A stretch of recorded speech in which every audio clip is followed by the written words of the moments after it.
शेतकरी मित्रांनो, कांदा उत्पादक शेतकरी बांधवांसाठी आताच्या क्षणाची सर्वात महत्त्वाची आणि मोठी बातमी. कांदा संदर्भातील कांद्याच्या भावात वाढ होणार तर कधी होणार, किती होणार, कशामुळे होणार, काय महत्त्वाचे कारण, सविस्तर थोडक्यात संपूर्ण अपडेट बातमी आपण या व्हिडिओच्या माध्यमातून जाणून घेण्याचा प्रयत्न करणार आहोत. तर महाराष्ट्रातील तमाम कांदा उत्पादक शेतकरी बांधवांनी एकच विनंती, व्हिडिओ शेवटून अतिशय महत्त्वाचा व्हिडिओ जर आवडला तर नक्कीच लाईक करा. सांगा चॅनल असाल तर माझा शेतकरी युट्यूब चॅनलला सबस्क्राईब करून असाल लाईक करून म्हणजे अंडा नका, जेणेकरून म्हणजे नोटिफिकेशन तुमच्यापर्यंत पोहोचतेच करू शकता.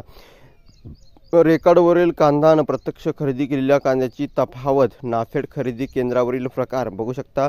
नाशिक जिल्ह्यातील नाफेड आणि एनसीएफच्या कांदा खरेदी केंद्रावर यंदा देखील अनियमितता असल्याची भरारी पथकाने आढळून आले आहे. आणि एकंदरीतच या ठिकाणी बघितलं, रेकॉर्डवरील कांदा व प्रत्यक्ष खरेदी केंद्रात पडून असलेला कांदा यातील वजनात तफावत आढळून असल्याची माहिती सहकार विभागातील पणन भरारी पथकाने या ठिकाणी जाहीर केलेला आहे. सूत्रांनी दिलेली आहे माहिती. जमा केलेला कांदा अजूनही खरेदी केंद्रावर ओसाडपणे पडून आहे. कामगार मिळत नसल्याने हा कांदा अद्याप कांदा चाळीत पाठवण्यात आला नाही असे कारण खरेदी केंद्रावरील कर्मचाऱ्यांनी दिले आहे.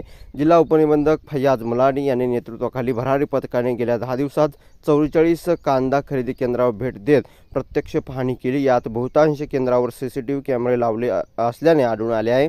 मात्र जो कांदा खरेदी केला आहे त्याची नीट काळजी घेतली जात नसल्याने पथकाला आढळून आले आहे. याशिवाय खरेदी केंद्रावर रेकॉर्डला जितका कांदा दाखविला आहे तितका कांदा तेथे जमा झाला नाही आहे का याचा संशय पथकात आला आहे.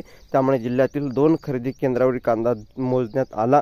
जमा झाल्यापैकी काजळी आलेला कांदा अजूनही बाजूला काढला नसून तो उच्च प्रतीच्या कांद्याला नाफेडने विक्रीसाठी ठेवावा अशी सूचना भरारी पथकाने केली आहे.